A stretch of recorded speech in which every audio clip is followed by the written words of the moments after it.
Y lo prometido es deuda, como dijimos y decíamos en una recepción previa y antes y durante la campaña electoral que Daniel nos acompañaba siempre. Él nos prometió venir a hacer la evaluación postelectoral. Daniel ha tenido múltiples compromisos, se ha convertido en una estrella de los medios, pero él no nos podía decir que no. Nacionales e internacionales. E internacionales. Y con tu ego pequeño, tu eguito. Así que hoy vamos a comentar todo lo ocurrido, a evaluar, a pasar lista de los aciertos y de los comentarios previos que hizo Daniel Pousuazo a la recomposición del sistema de partidos en la República Dominicana. Naturalmente hablaremos de los desórdenes, de las imputaciones, de la compra de cédulas, de todo lo que se sabe que ocurre en las elecciones dominicanas y que algún día tendrá que cambiar, que lo hace el partido en el poder, que lo hacen los partidos en la oposición, sobre todo cuando se trata de dos fuerzas que se iban perfilando como las dos competidoras, aunque con una diferencia bastante holgada en favor de la candidatura de Danilo Medina Sánchez. Usted va a ver y va a escuchar todo esto aquí con Daniel Pousuazo, pero queremos felicitar al Museo Memorial de la Resistencia en la persona de sus directivos y sus directivas, de su fundadora y esa tenaz administradora que ya me prometiste que venías con ella cuando la invitáramos. Vengo tras ella. Tras ella, que es no Luisa de Peña. Bien, esa corrección, yo te decía que esas reuniones en tu casa deben ser horribles. Luisa de Peña Díaz, que se comprometió con el museo. Y cuando uno habla de permanencia o no permanencia, de reelección o no reelección, uno comete errores, porque yo no me imaginaría el Museo Memorial de la Resistencia sin Luisa, definitivamente es su impronta. Así que felicitaciones a la tenacidad de Luisa, que ha encontrado oposición paradójicamente entre las personas que debieron avalar desde el principio la fundación del Museo Memorial de la Resistencia. Así que a todo ese equipo, a Magda naturalmente, y a Luisa, que no nos va a escuchar, pero qué bueno que la felicitemos de esa manera. 5 años de trabajo continuo. Aparte que siempre la tenemos presente. Definitivamente, sí. Mira, Daniel, descríbeme primero la jornada del 15 de mayo. Tu percepción, qué pasó, para ir haciendo una especie de novela. Mira aquellos riéndose todos. No, que ya no se afeita a nadie, ni se marca el dedo, ellos no votaron. Bienvenido a tu programa, Daniel. Gracias, Carmen. Bueno, por lo visto, el proceso electoral de este año no dista mucho de los procesos electorales anteriores. Quizás con el único ingrediente de que en este se estaba discutiendo utilizar tecnología por vez primera en lo que es la identificación de votantes y en lo que se refiere al conteo de los votos. Lamentablemente parece que quien calculó esta logística en la Junta Central Electoral se olvidó que este es un país donde no hay energía eléctrica de manera permanente y la señal de internet es precaria, aún las supuestas garantías que ofrecen las empresas de telecomunicaciones. A esto se sumó la deserción de una gran parte del personal responsable de instalar y arrancar los equipos. Esta mañana conversando con un amigo que estaba como presidente de una mesa, un profesional exquisito, brillante, con un doctorado en el extranjero, que se brindó como voluntario para ser presidente de una mesa, me contaba que los lectores, escáneres, por lo visto no eran de la calidad apetecida, ya que arrojaban datos que no se correspondían con la situación de la boleta y había que estarlos reseteando constantemente para que funcionaran. Al parecer la compra de los escáneres no fue la más aceptada, pero de todas maneras y por suerte el presidente de la Junta accedió a que se estableciera el conteo electrónico y el conteo manual, teniendo como elemento prevaleciente el conteo manual. Déjame acotar algo. Recuerda que son 3 boletas, A, B y C.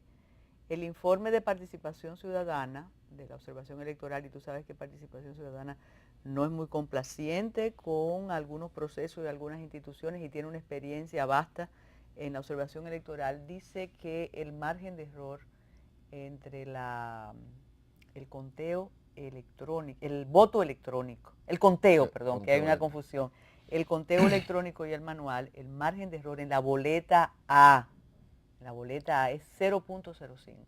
De modo que si hubiera funcionado para todas, hubiera sido algo realmente que necesitaríamos o necesitábamos. Lo que pasa es que todas esas fallas ocurrieron y todavía hoy no sabemos el misterio de los 3.000 técnicos.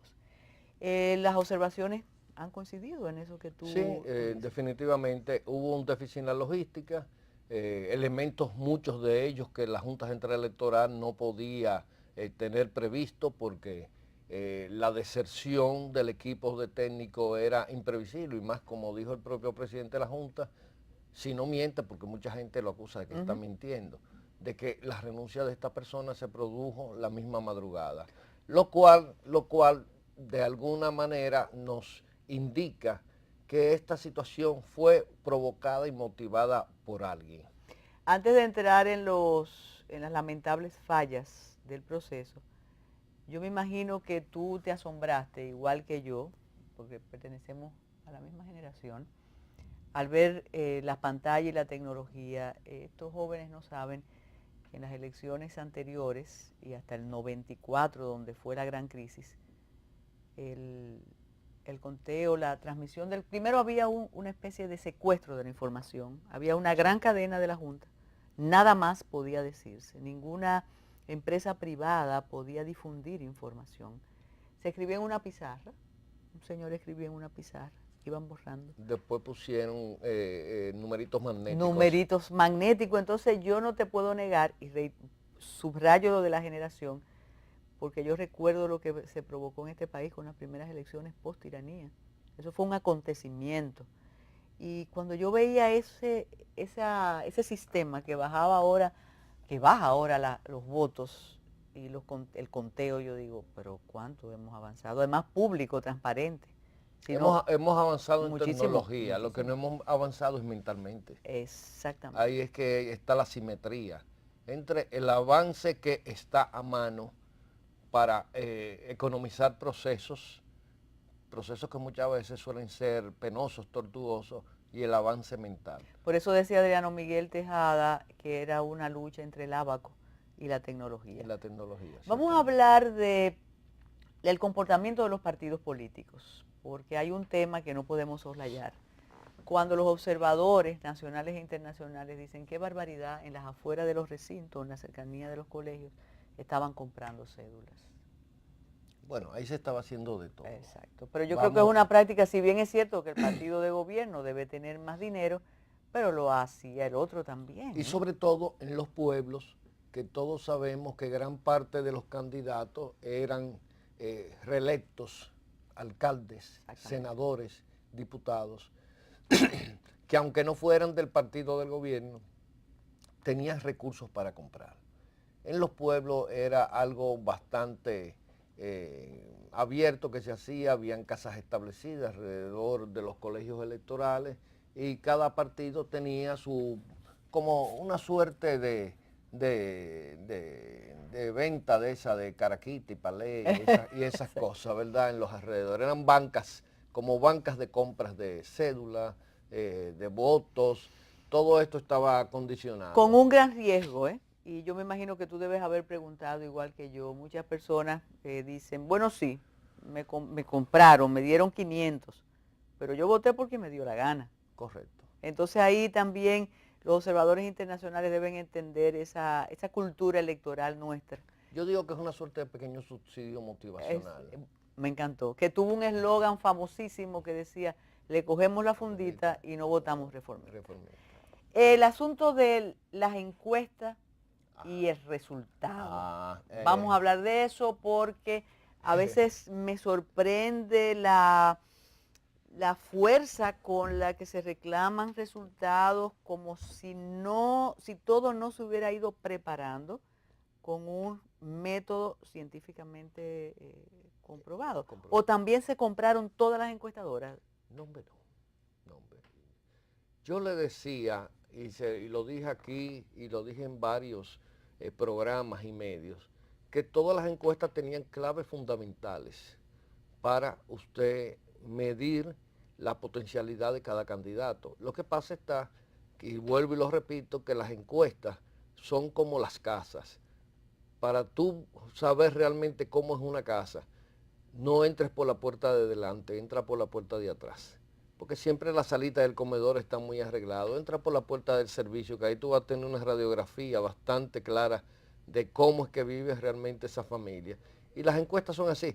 Todo el mundo cuando asume la lectura de una encuesta, inmediatamente lo primero que busca es la intención de voto. Y la intención de voto es el indicador menos valorado. Tú lo mencionaste aquí en un programa Sí. con uno de un joven, Montaz, muy brillante, que tuvimos aquí, Sí. y tú mencionaste ese. Sí, es el indicador menos valorado que tienen los expertos al momento de interpretar una encuesta. Entonces, como aquí la mayoría de la gente no lee, así como no conceptualizan, tampoco leen, mucha gente se olvidó de algunos pequeños indicadores que estaban en las esquinitas y que eran claves fundamentales. Pero todo esto de las encuestas tiene un plato fuerte, porque fíjate, a ver, hay encuestadoras que produjeron resultados casi exactos. Ahí está Greenberg.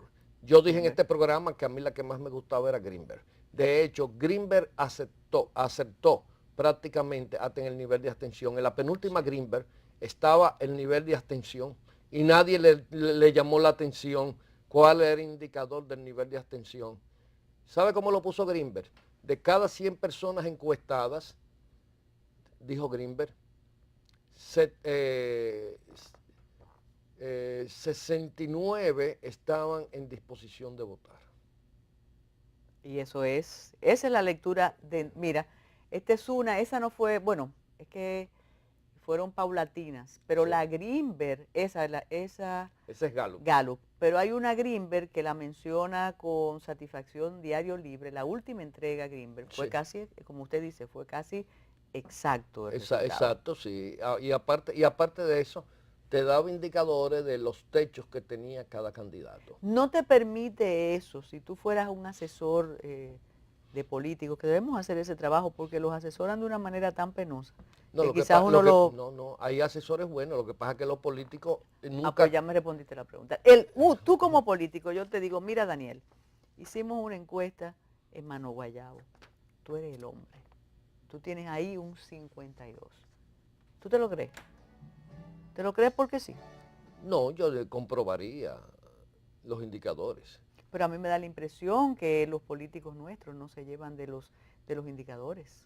Bueno, yo creo que los políticos nuestros se llevan de la cocinera de su casa, de la suegra, de la mujer que quiere que él sea presidente. Entonces, en ese coloquio familiar es que se inoculan todos esos... Y las personas que invierten, porque espérate, se invierte en política, Sí. ¿de qué se llevan? ¿También de esa misma percepción? No, bueno, la mayoría de las personas que invierten y tienen nivel para entender lo que es un proceso electoral y cómo se proyecta y cómo se construye y cómo se proyecta un candidato, porque hay que saber, Carmen, que aquí hay gente que tiene dinero pero no comprende nada más allá del dinero.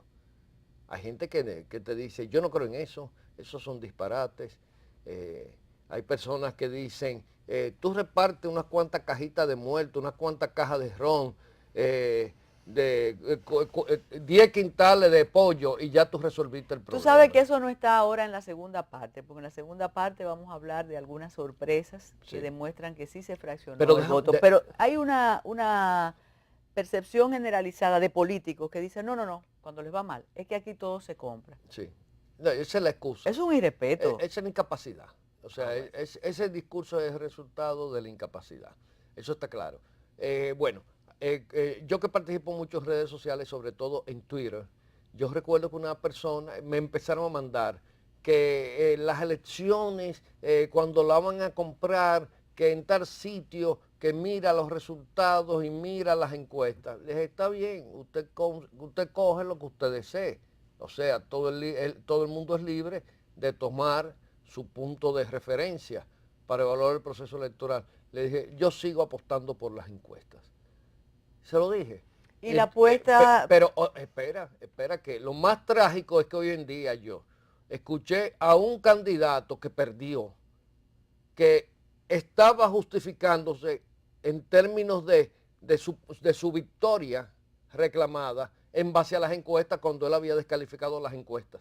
Eso es el mundo político nuestro. Hacemos una pausa y regresamos con el análisis de la jornada electoral con Daniel Pousuazo.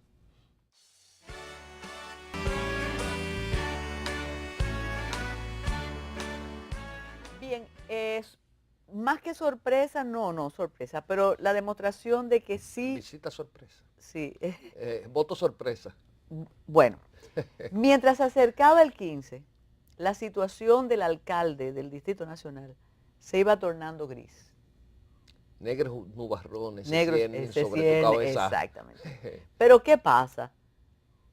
Roberto Salcedo tenía 14 años dirigiendo la ciudad. Fíjate que el discurso de aceptación, pero ahí no hubo fraude, ¿tú entiendes? En esa no. El Sí, discurso de dicen que sí.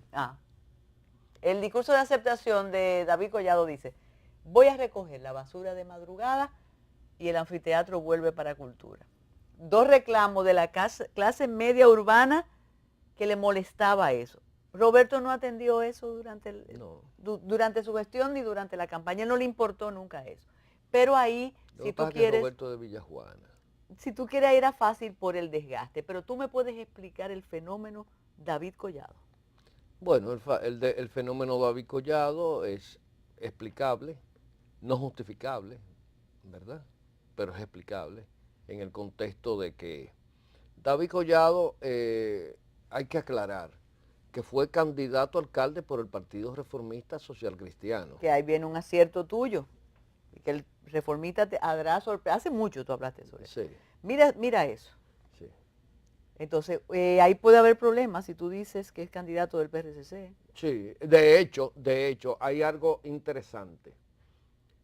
Si tú ves la campaña, que fue una campaña robusta, innovadora, monstruosa de David Collado, era la única campaña que competía con la de Danilo Medina. Es cierto. O sea, una campaña, tú abrías el internet y te salían los interfaz de David Collado. Ya yo estaba vuelto loco con el David Collado, que cada vez que iba a entrar a una página web me salía David Collado. Hay un amor nuevo en las ciudades. Sí. Primero fue una campaña impositiva. Date cuenta qué mal le ha ido a la gente de la campaña en negativo. También lo dije aquí. Y le dije, la campaña en negativo es un boomerang, porque lo primero es que crea desconfianza. Es como esa gente que anda hablando mal de todo el mundo. Que tú te asustas porque va a hablar mal de ti. Tú lo escuchas porque te provee información de los otros, ¿oíste? Y tú la almacenas, pero tú a la vez creas una gran desconfianza en esa persona. Pero mira, ahí volvemos un poquito... Escúchame, y te voy a decir una cosa. Por eso Luis Abinader tiene 2 puntos, o mantuvo casi 2 y 3 puntos de tasa de rechazo por encima de Danilo Medina, siendo Danilo Medina el presidente y él el candidato a novicio. Que dicho sea de paso, hablaremos de su desempeño, que ha sido muy bueno. Sí, bueno, a pesar de una mala campaña política, de una estrategia de comunicación horripilante, de la incorporación al PRM de grupos repudiados por una parte importante de la sociedad decente dominicana, como es el sector de los sindicalistas de transporte, estos que andan tirándole a uno las guaguas encima con sus parachoques de acero y cometiendo abusos en las calles. Por cierto, perdió Uvieres. Gracias a Dios. Cuidado. No, gracias a Dios. Entonces, David Collado además él se maneja como lo hace el presidente Danilo Medina Sánchez. Sí. Habla poco. Con cordura. Sí, habla poco y tú no sabes ni el metal de voz que tiene. No, yo nunca lo había escuchado hablar hasta los otros días. ¿Tú eres partidario Pero hay un detalle de aquellos que dicen que era un plan del PLD también? Que Danilo, no. Que David y Danilo. No, yo no creo eso. Miren, señores, hay que estar bastante claro. Si ustedes observan la campaña de David Collado, raras veces en la campaña de David Collado, salvo unos cuantos cartelitos que aparecen, David Collado está vinculado al PRM, al Partido Reformista. ¿Es él el nuevo amor? Es él, candidato que surge como una necesidad de la ciudad. Oye, el concepto mercadológico es genial. O sea, apareció la horma del zapato. Un detalle, Daniel, Él porque, está más allá de los compromisos políticos. espérate, no te me adelantes. Ah, bueno. No es un secreto decir, y eso algún día sabremos por qué, pero que uno de los grupos más poderosos de la región y del país avala a David Collado. Cierto. Nunca he entendido por qué ni qué, y también que ese grupo posee una parte de la ciudad.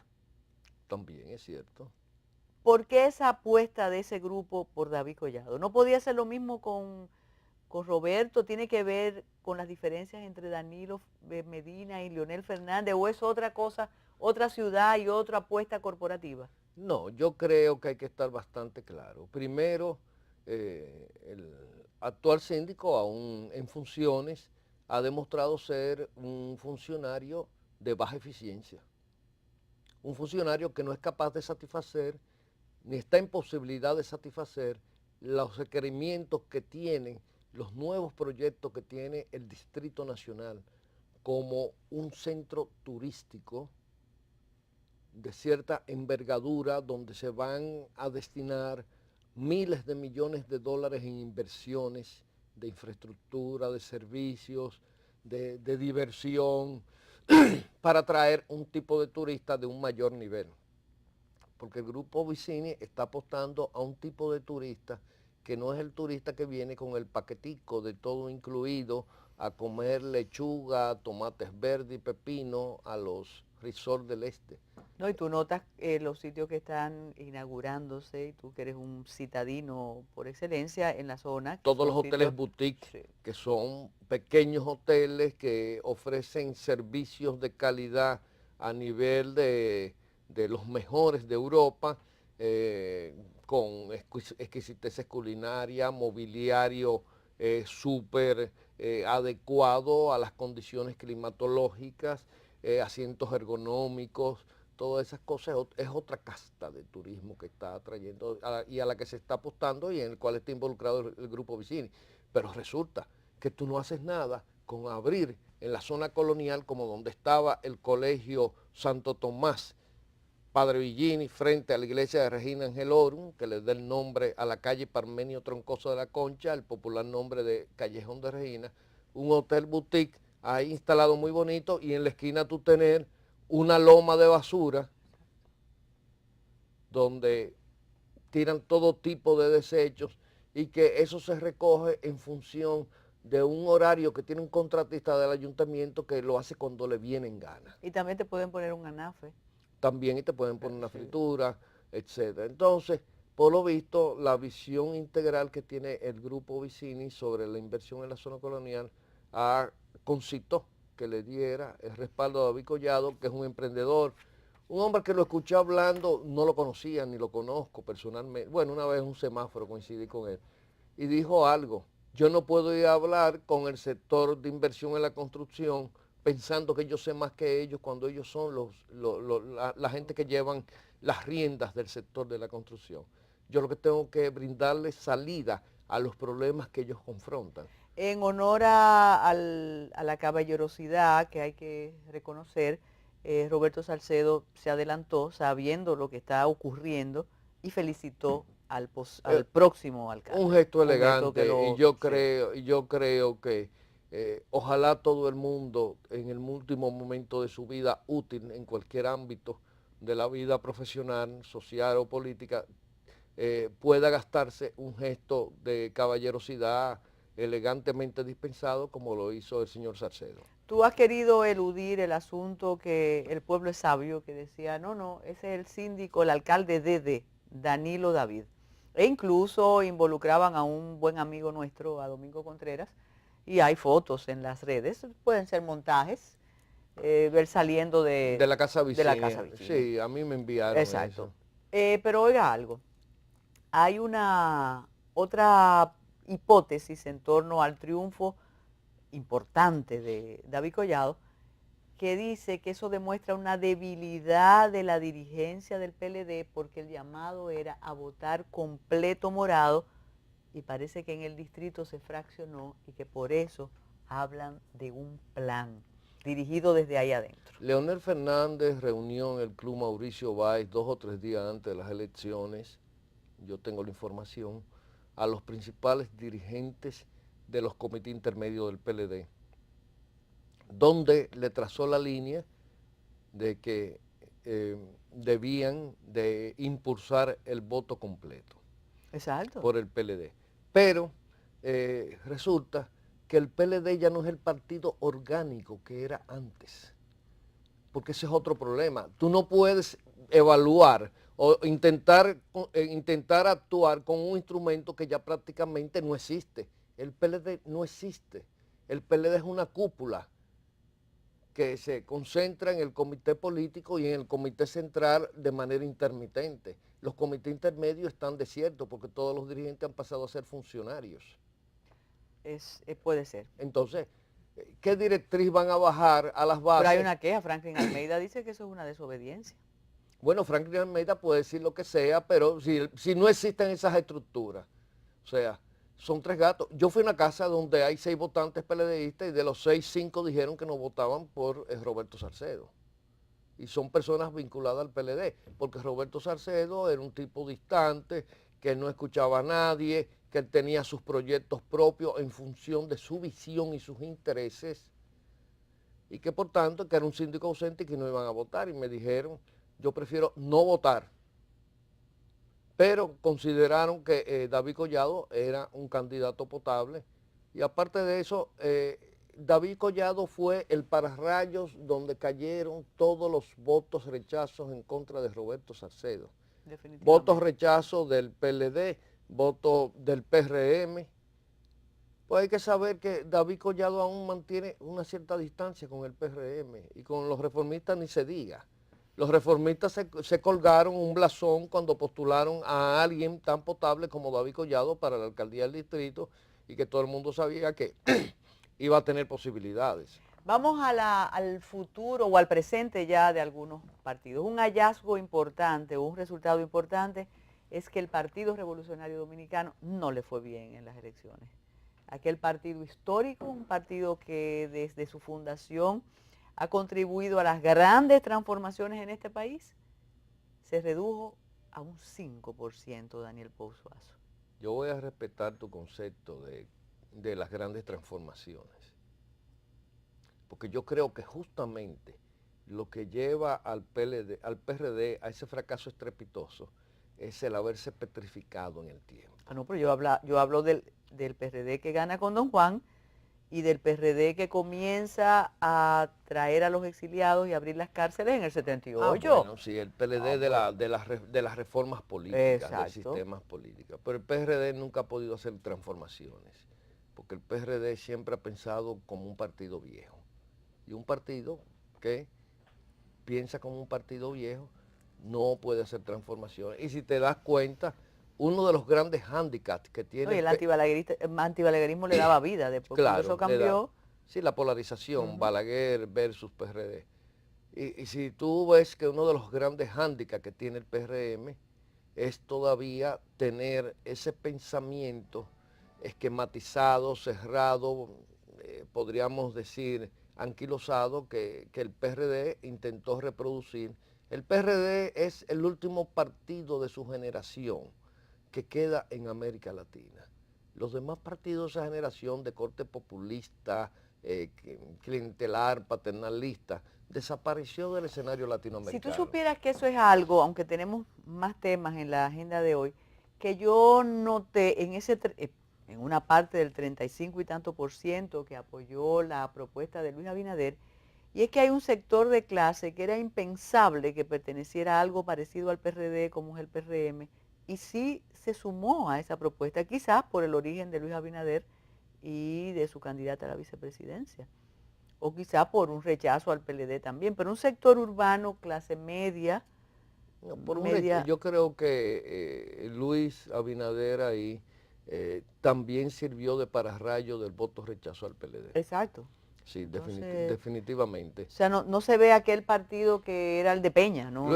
Luis Abinader, él mismo no concita nada. O sea, Luis Abinader no es un candidato que concita nada.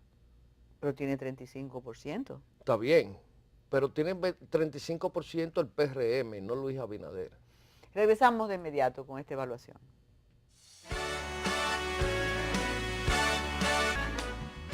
Daniel, el reto alternativo, más que alternativo, el reto de los minoritarios que tenían el discurso de que el sistema de partido tradicional es un fiasco, de que la buena nueva está en ellos, aunque fueron incapaces de unirse.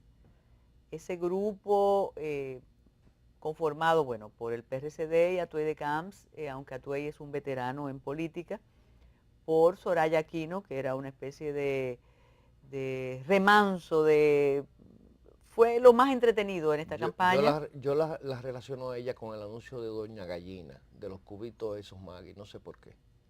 Porque la ciudad, hay un nombre en la ciudad, algo así decía, tú eres terrible. Entonces, está también Elías Huesín Chávez, que creo que de lo que le ha ido mejor. Elita, un gran amigo mío. Está, sí, lo aprecio mucho. Está Castillo Semán y está Minú Tavares Mirabal.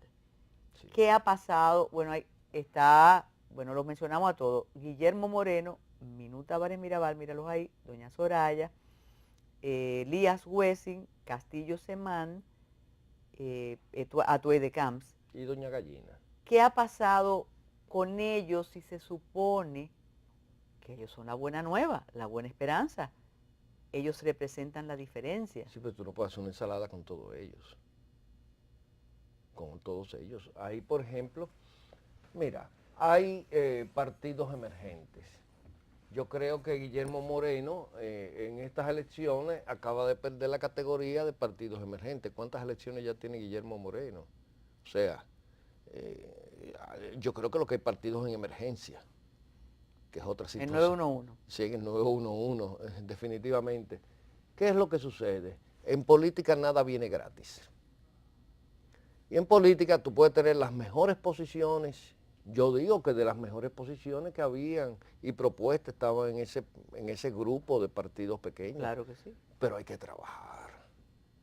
Los procesos políticos no arrancan un año antes ni 6 meses antes de las elecciones con una declaración de la Junta Central Electoral. Los procesos políticos requieren un trabajo constante. Que le pregunta a Danilo Medina cuando él era jefe de activista del PLD. Yo me encontraba a Danilo Medina con un periódico de ese Vanguardia enrollado en el bolsillo en el Parque de San Francisco de Macorís, cogiendo carro para la capital.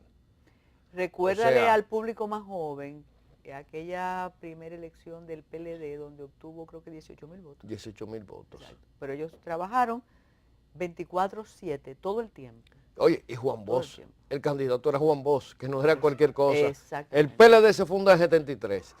No puede ir a elecciones en 74 porque hubo una abstención, sí. ¿Tú te acuerdas? Fue Balaguer solo. Matadero electoral. Sí, fue Balaguer solo con la Jara Burgos.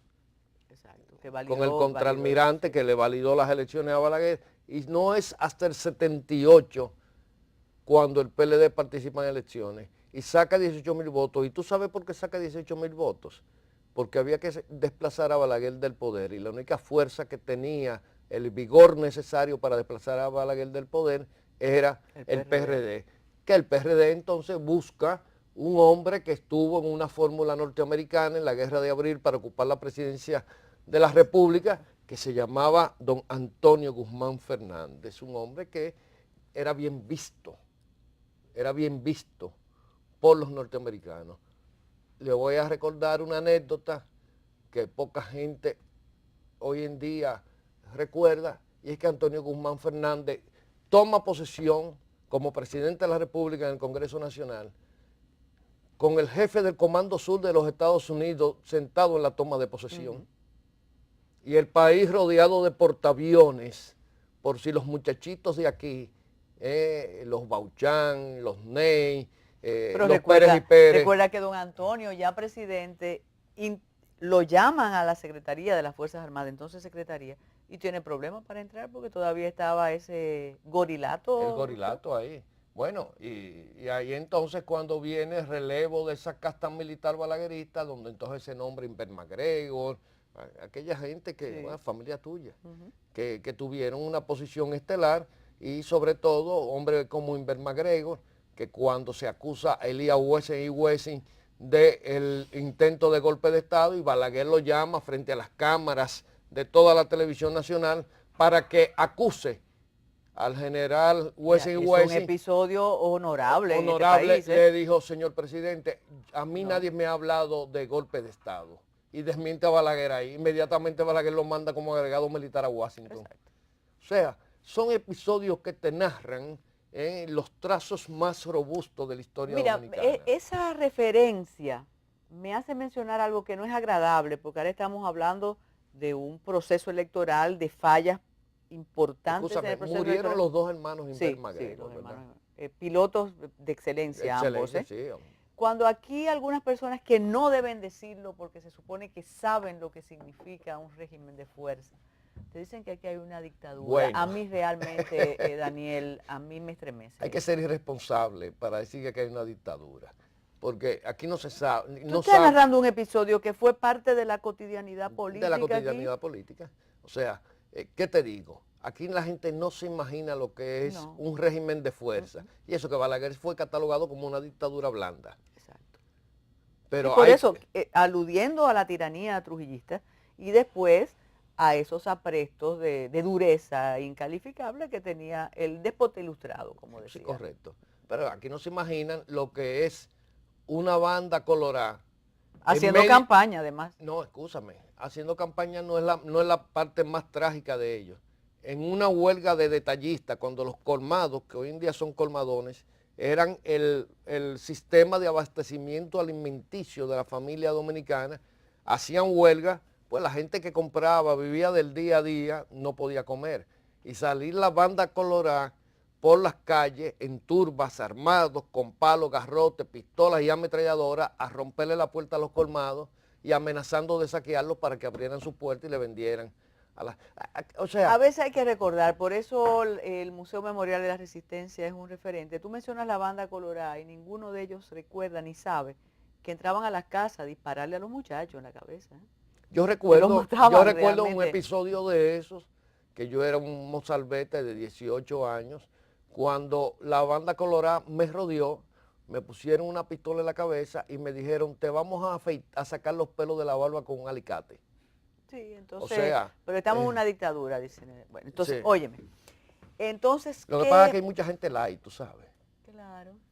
Aquí hay mucha gente que no sabe lo que es amanecer colgado en un tubo, en el Palacio de la Policía, en una de las ergástulas del Palacio de la Policía, amanecer colgado de brazos y pies, recibiendo una golpiza cada 3 horas, con un chucho. Y poder hablar como hacemos nosotros, pero ni modo, eso no, ahora hay un grupo que no quiere entenderlo. Entonces, hablas de esas fuerzas que se expusieron al escrutinio esta vez. Y hay algo interesante. Los del discurso más tradicional, si se quiere fundamentalista, nacionalista, religioso, al parecer se pasan o se sienten representados en la opción de Wessing Chávez y no en la opción de la Fuerza Nacional Progresista. Eso es interesante, eso comentaba con un amigo esta mañana. Lo que pasa es que el grupo de Elías Wessing Chávez, por el propio Elías, tiene conexiones muy fuertes con sectores de la iglesia protestante. De hecho, Elías tenía, y le llamo Elías porque es mi amigo, le tengo mucho afecto. Elías tenía una congregación religiosa protestante que tenía un local en la zona colonial, no sé si sigue existiendo, pero es un hombre muy ligado y de hecho hay que ver que su candidato a síndico en Santo Domingo Oriental es un joven muy bien visto que se llama Dios Astacio. Sí. Y está peleando ahora mismo. Pero él está peleando contra los molinos de viento, claro. Pero esa misma persona es una persona que también es predicador de una de esas iglesias. Me excusan el irrespeto porque yo no me manejo mucho en ese mundo de las religiones. Es pastor de una de esas iglesias.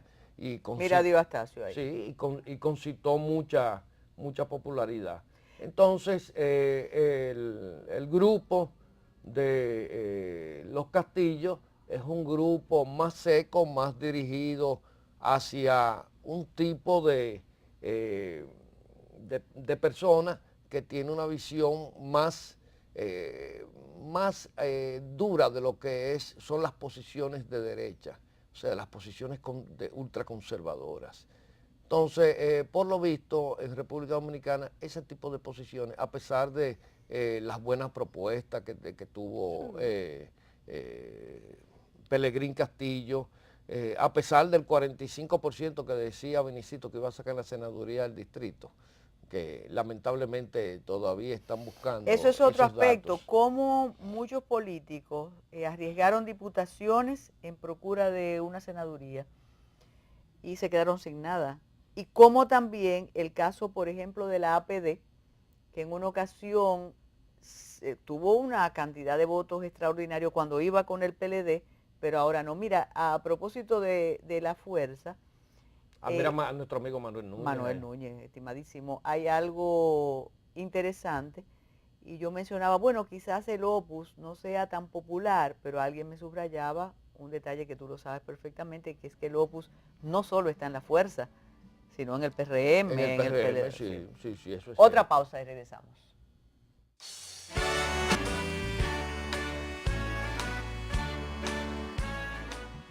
Es que depende, mira, yo quiero decirte que el APD, cuando iba aliado con el PLD, le iba muy bien, y que Alianza País va a tener un diputado nacional. Entonces, ¿por qué tú dices que le ha ido mal? Bueno, yo oye, yo hago una distinción. El problema está que el partido no crece lo suficiente. Hay que hacer una revisión.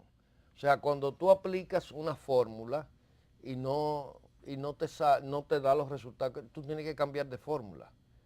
Tú no puedes pasarte toda la vida intentando abrir una puerta a la cual tú no tienes la llave. En tu llavero no está esa llave. Tienes que irte a buscar u otra llavero u otra puerta por donde entrar con el llavero que tú tienes, ¿verdad?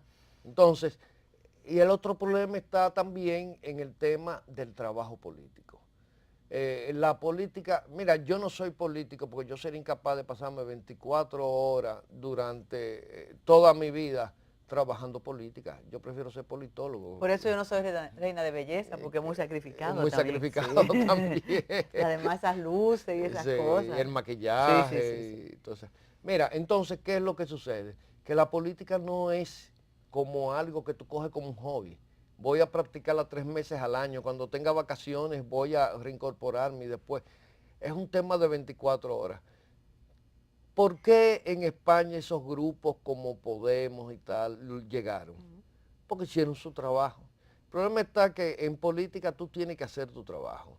Tú no puedes, lo primero que tú no puedes permitir que tus enemigos sean los que te hagan la agenda tuya política.